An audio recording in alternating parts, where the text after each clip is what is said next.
আসসালামু আলাইকুম, সবাই কেমন আছেন? আশা করি আলহামদুলিল্লাহ সবাই ভালো আছেন।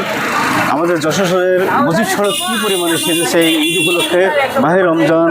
এই মাহে রমজানের রাত্রে আমার পিছনে দেখতে পাচ্ছি যে কি সুন্দর করে যশোরের এই মসজিদ সড়কটি সেজেছে এবং আলোকসজ্জিত হয়েছে। আপনারা দেখতে পাচ্ছেন যে আমার বাম পাশে এবং আমার ডান পাশে রাস্তার দুই পাশে কিন্তু প্রচুর পরিমাণে সজ্জিত এই যশোরের মসজিদ সড়ক।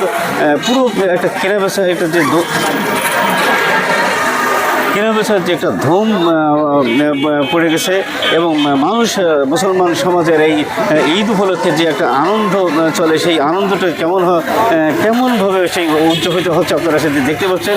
আমার পাশে দেখতে পাচ্ছেন যে উঠে এই বিল্ডিংটা কত মানে যত প্রকারের সাজসজ্জ আছে তার প্রত্যেকটা কিন্তু সাজসজ্জা কিন্তু এখানে আছে। বাম পাশে কিন্তু সেটাও দেখা যাচ্ছে যে এই যশোরের মসজিদ সড়কটি কী সুন্দর সেজেছে এবং যশোরের মানুষ কিন্তু এই মাহে রমজানের তারাবি নামাজ পড়ার পরে সবাই কিন্তু বের হয়ে আসছে যে যার শেষ মুহূর্তে যে কেনাকাটাটা দরকার সেটা কিন্তু করে যাচ্ছে, একের পর এক কেনাকাটা করে যাচ্ছে। রুচিসম্মত যে পোশাকটা দরকার, যে পাঞ্জাবি হোক বা যার যে ধরনের পোশাকের দরকার সেই ধরনের পোশাক কিন্তু কেনাকাটা করছে।